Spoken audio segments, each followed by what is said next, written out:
এই বাজেটকে মাননীয় বিরোধী দলনেতা মহোদয় বিস্তারিত ব্যাখ্যা সহকারে তার বক্তব্যের মাধ্যমে তুলে ধরে বিরোধিতা করেছেন। আমি ওনার সঙ্গে একমত। মাননীয় স্পিকার সাহেব, ডেপুটি স্পিকার সাহেব, এই বঞ্চনা, অবহেলা, পক্ষপাতিত্ব এবং বৈষম্যমূলক আচরণের জন্যই আমরা চাচ্ছি।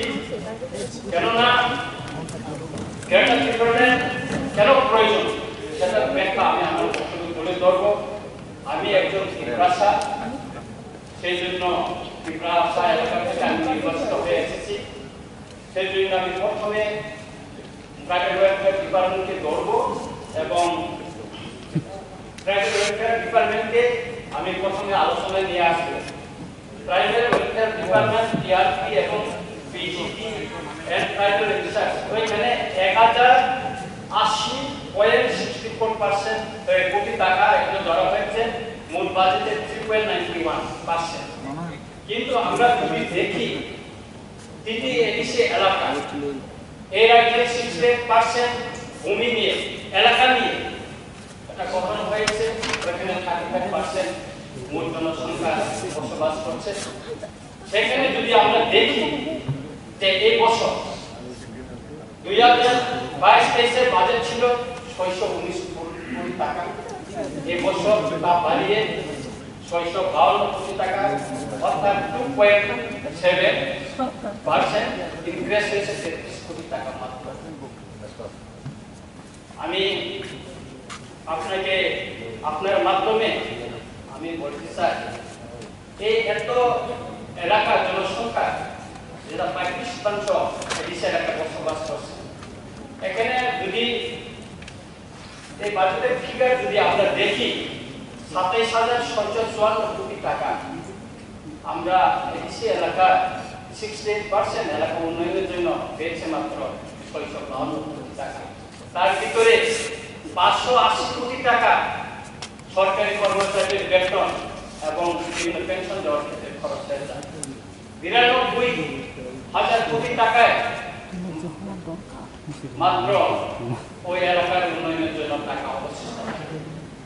সেটা সম্ভব কিনা আপনি জানেন, আপনি বলুন। সুতরাং এই জন্য আজকে আমরা কেন কেন সেপারেট স্টেট আমরা চাচ্ছি সেটা নিশ্চয়ই আপনি অনুভব করতে পারছেন। মাননীয় ডেপুটি স্পিকার সাহেব, এই বাজেটে গাড়ি বাজেট রয়েছে 611 কোটি টাকা। এখানে ঋণ এবং অন্যান্য দেখানো হয়েছে 4,735 কোটি টাকা। এখানে গত বছরে জুলাই 2023 দৈনিক সংবাদ পত্রিকায় একটা সামনের দিকে 3 পড়ালে একটা বড় একটা হেডলাইন দিয়ে একটা খবর বাইরে হয়েছে। বলা হয়েছে প্রতি বছর বাজেটের করেরও বাড়লেও অনেক কাজ ঘটনা এখানে বিস্তারিত দিয়েছে। বাজেট অনেক ফিগার বড় হয়েছে, অনেক উন্নয়নের আশ্বাস দেওয়া হয়েছে, বছরের শেষে তার খুঁজে পাওয়া যায় না। এই সংবাদে লেখা আছে। আমি টিটিএডিসি এলাকার কথাই তুলে ধরব। এখানে টিটিএডিসি এলাকার অনেক বিল আমরা পাস করে স্টেটে পাঠিয়েছি। এর ভিতরে পুলিশ এক আমরা তৈরি করে পাঠিয়েছি। সবটা আমরা আইন তৈরি করেছি, রুলস আমরা তৈরি করেছি, কিন্তু টাকার অভাবে আমরা রিক্রুট করতে পারছি না। 12,000 পোস্ট ভ্যাকেন্ট পড়ে আছে, সেখানে টাকার অভাবে সেটা রিক্রুট করতে পারছি না। অনেক বেকার, তার বয়স উত্তীর্ণ হয়ে গেছে। এই অবস্থায় যদি চলতে থাকে আগামী দিন ত্রিপুরায় কি হবে, ওই বেকার যুবকের ভবিষ্যৎ কি হবে তা নিশ্চয়ই আপনারা জানেন। এডিসি এলাকার 65% প্রায় গভর্নমেন্ট, স্টেট গভর্নমেন্ট থেকে ডেপুটেশনে 35% হলো আপনার নিজস্ব কর্মচারী। তো বাজেটের যে সমস্ত টাকা এডিসির জন্য সংস্থান রাখা হয়েছে তা তো আমি আগে বলেছি, তা আমাদের বেতন ভাতা এবং এই সংবাদটা দিতে দ্বিতীয় এডিসি এলাকায় 1182 কিলোমিটার রাস্তা আছে, তার জন্য এখানে টাকা সেন্টন করা হয়েছে 5 কোটি টাকা।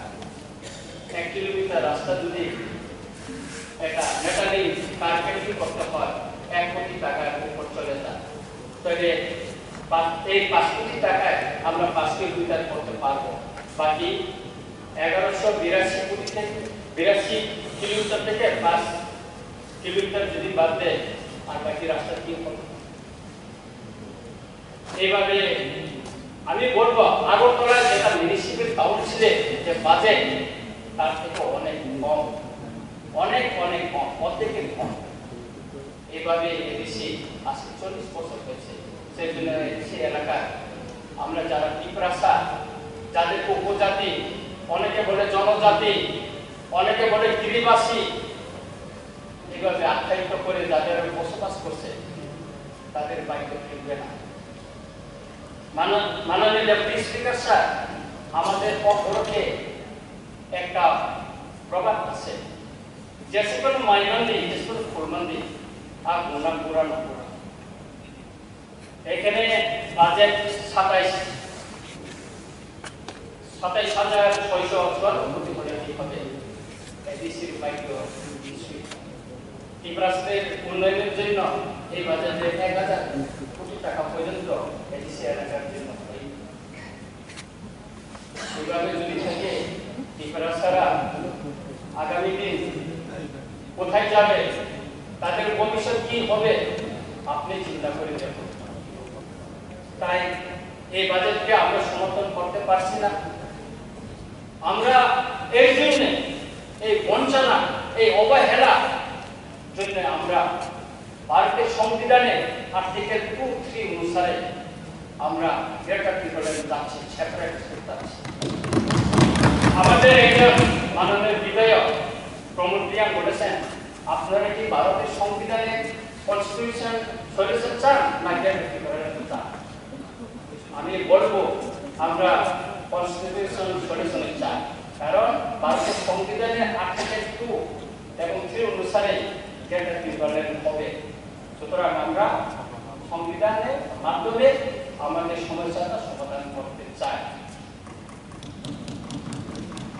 আমি ট্রাইবাল ওয়েলফেয়ার ডিপার্টমেন্টের যে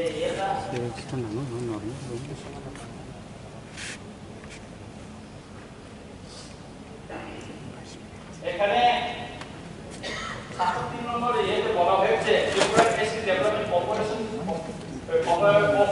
কোঅপারেশন লিমিটেড পক্ষ থেকে 539 জন জনজাতি যুবক যুবতীকে সশস্ত্রের ঋণ এবং 13 জন জনজাতি ছাত্রছাত্রীকে শিক্ষা ঋণ প্রদান করা হয়েছে। আমার প্রশ্ন হচ্ছে যে টোটাল 552 জনকে যে ঋণটা দেওয়া হয়েছে এটা কোন বর্ষে তাদেরকে দেওয়া হয়েছে এবং কত টাকা করে ঋণ দেওয়া হয়েছে তার এখানে উল্লেখ নেই। তার কোনো স্পষ্ট এখানে উল্লেখ নেই যে কত কোটি টাকা দেওয়া হয়েছে তার কোনো উল্লেখ নেই। এসটি বেকার যুবক যুবতীর সংখ্যা প্রায় আজকে 60,000-এর উপর হতে পারে। তাদের চাকরি দেওয়ার জন্য এই বাজেটে একটু কত উল্লেখ নেই। ওই বেকার জনজাতি যুবক যুবতীরা কি করবে তার এখানে এই বাজেটে কোনো দিশা নেই। সেই জন্য অনেকে বলছে এই বাজেট দিশা নেই। এখানে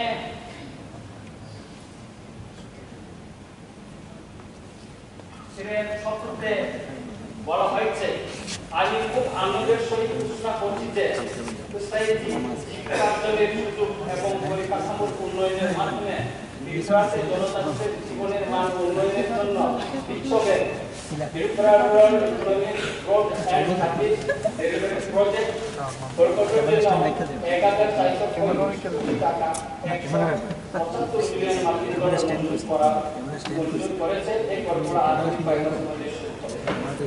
এরকম আমরা অনেক গল্প শুনেছি মাননীয় ডেপুটি স্পিকার স্যার। এর আগে আমরা 1300 কোটি টাকার গল্প শুনেছি উপজাতি এলাকা উন্নয়নের জন্য। আমরা শুনেছি এখানে হাই পাওয়ার কমিটির মাধ্যমে ত্রিপুরা এলাকার উন্নতির জন্য আমি আপনাকে একটা কথা বলবো, ল ডিপার্টমেন্টে টোটাল পিপি, এডিশনাল পিপি, অ্যাসিস্ট্যান্ট পিপি 112 জন আছে, সেখানে মাত্র এসটি 6 জন। যদি আমরা 100% রুস্টার অনুসারে যদি আমরা দেওয়া হয় তাহলে আমরা 50 জন পাওয়ার কথা পাইনি। এটা হলো বঞ্চনা, এটা হলো অবহেলা, এটা রেকর্ড আছে। এরকম এখানে এরকম অনেক আমরা শুনে যাচ্ছি।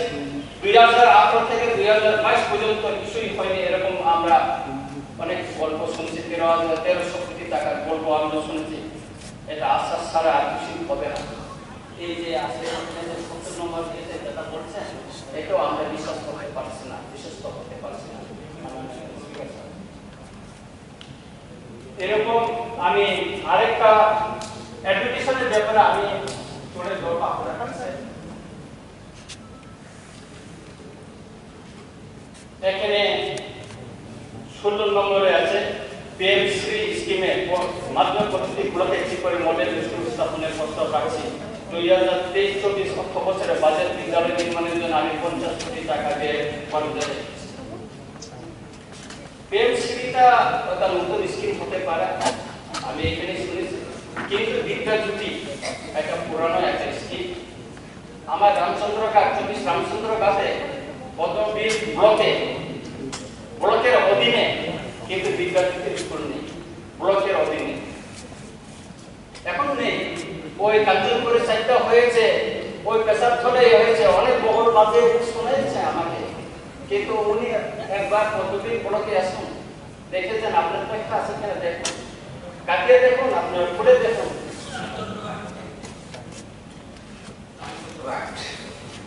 ব্লক রামচন্দ্রঘাট না বলছেন আপনি বলতে চাইছেন Chandrapur high secondary school Khowai 24 Ramchandraghat নামটা বলে দিলাম। এই স্কুলটা আপনি খবর নেবেন বিদ্যালয় না, এটা তো 5 ব্লকের অধীনে।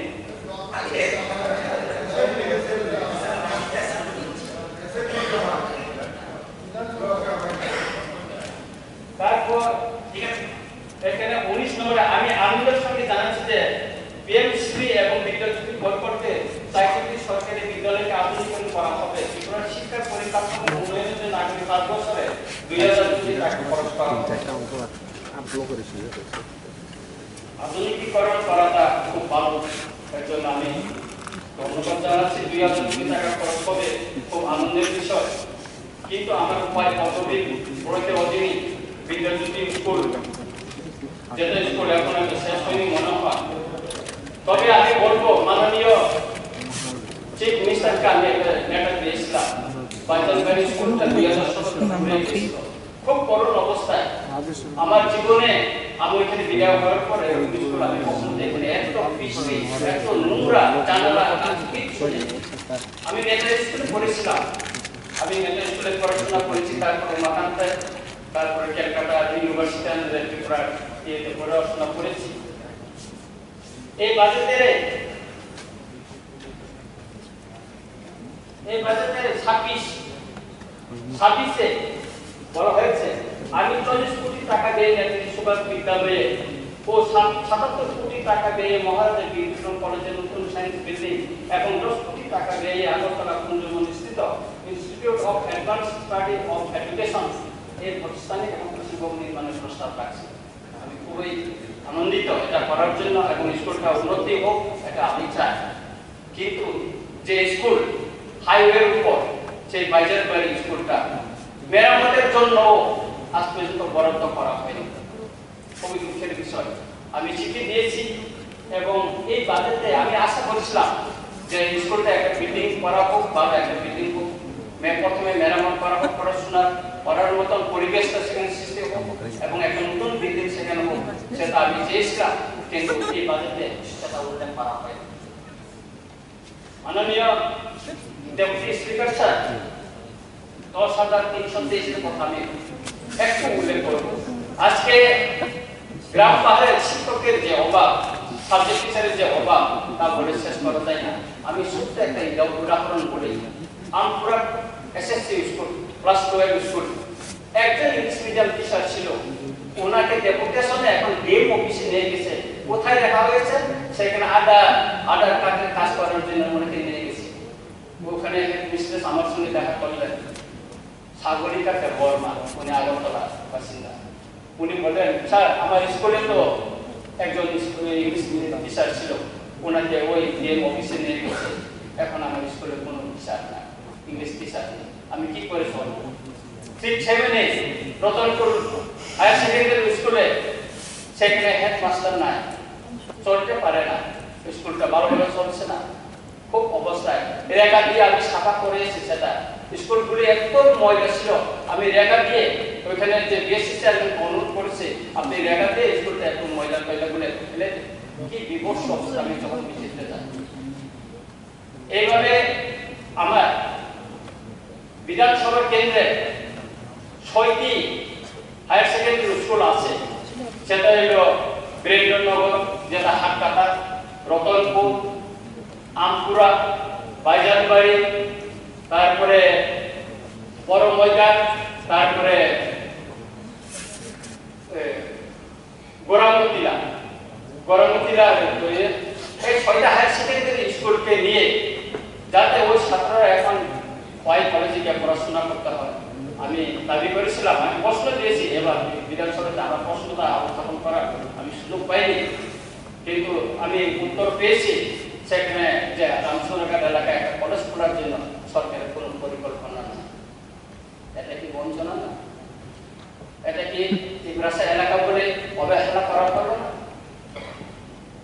এর জন্য তো আমরা ভারতের সংবিধানের ভিতরে আমরা গ্রেটার ত্রিপুরা চাচ্ছি, দাবি করছি। আর আমাদের প্রিয় ভাই এই যে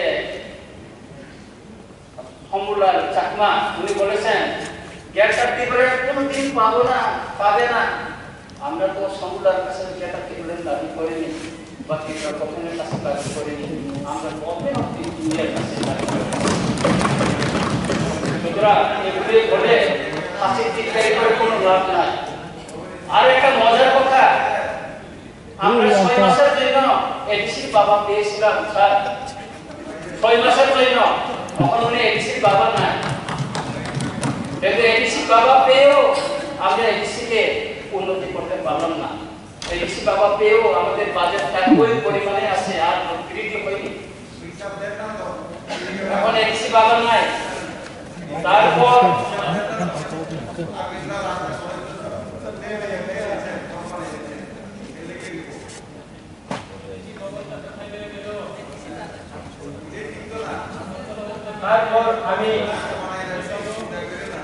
তারপর আমি ইনফরমেশন এন্ড কালচারাল অ্যাফেয়ার্স সম্পর্কে একটু বলবো। ওইখানে আমি একটু বলবো ইনফরমেশন। 124 নম্বরে বলা হয়েছে সরকারের কার্যক্রম প্রচারের জন্য সারা রাজ্যে 15টি স্থানে ইলেকট্রনিক ডিসপ্লে বোর্ড স্থাপন করা হয়েছে। কলকাতার Satyajit Ray film and television institute এর সহায়তায় ফিল্ম টেলিভিশন ইনস্টিটিউট স্থাপন করা হয়েছে এবং প্রথম দেশের ছাত্রছাত্রীরা সমাপ্ত করে সার্টিফিকেট লাভ করেছে। খুব ভালো কথা, আমি এটাকে ধন্যবাদ জানাচ্ছি। কিন্তু আমাদের এডিসি হেডকোয়ার্টারে এই সরকারের যে কার্যক্রম পরিচালনার জন্য একটি বোর্ডও লাগানো হয়নি। এটা সবটা এডিসির বাইরে মনে হয় লাগানো হয়েছে। এডিসি হেডকোয়ার্টারে একটু লাগানো হয়নি। কেন এডিসি হেডকোয়ার্টারে একটু সরকারের কার্যক্রম এই যে প্রচারের জন্য কেন লাগানো হইল না, সেটা বুঝতে পারলাম না মাননীয় ডেপুটি স্পিকার স্যার। আমি আরো একটা কথা উল্লেখ করতে চাই, সোশ্যাল মিডিয়া ইউটিউব এখন খুব জনপ্রিয় রাজ্যে, বাংলা এবং খবরকে অনেক সোশ্যাল মিডিয়া এখন প্রচার করছে। টেলিভিশন এখন গ্রাম পাড়িতেও দেখে না, সবাই মোবাইলে ইউটিউব, ওটা ফেসবুক, এটা দেখছে। আমি আপনার মাধ্যমে স্যার সবাইকে আপনি ট্রেজারি ব্যাংকে 30 মিনিটের উপর দেন, 35 মিনিট দেন, 40 মিনিট দিচ্ছেন বলেন। আমি তো তারপর খবরের যে মিডিয়া, যে পপুলার ইউটিউব চ্যানেলগুলিতে যারা 50,000 সাবস্ক্রাইব হয়ে গেছে, অন্তত তাদেরকে সরকারি তরফ থেকে একটু সাহায্য সহযোগিতা করার জন্য আমি আপনার মাধ্যমে সরকারের নিকট দাবি জানাচ্ছি। আরেকটা হচ্ছে স্যার, এখানে এই রাজ্যে স্বীকৃত অনেক সাংবাদিক আছে, সে ভাষা হইতে পারে, সে বাঙালি হতে পারে, সে অন্যান্য জনগোষ্ঠীর হতে পারে। যারা স্বীকৃত যারা সাংবাদিক আছে তাদের জন্য অন্তত একটা বার্তা ব্যবস্থা যদি করা যায় তাহলে অন্তত সাংবাদিকরা তাদের একটু পরিবার পরিচালনা করার জন্য ওরা করতে পারে। সেই বিষয়টাও যদি সরকার আপনার মাধ্যমে আমি জানাচ্ছি, দাবি জানাচ্ছি, তাদের জন্য একটা ব্যবস্থা করা হোক। কারণ তারা অনেক কষ্ট করে গ্রাম পাহাড় থেকে শুরু করে শহরে মানুষের সমস্যা, মানুষের দুঃখের কষ্টের কথা তারা পত্রিকা তুলে ধরে বিভিন্ন সামাজিক মাধ্যমে, সোশ্যাল মিডিয়ার মাধ্যমে তারা তুলে ধরে। তাদের জন্য যদি বিবেচনা করা যায় তাহলে খুব উপকৃত হবে বলে আমি মনে করি।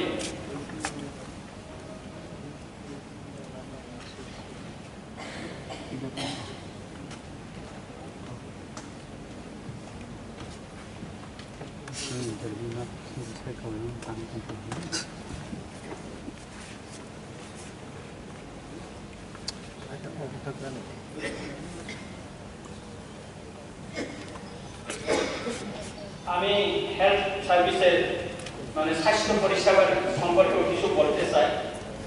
স্বাস্থ্য পরিষেবার ক্ষেত্রে এবার বাজেটে খুব ভালো হয়েছে।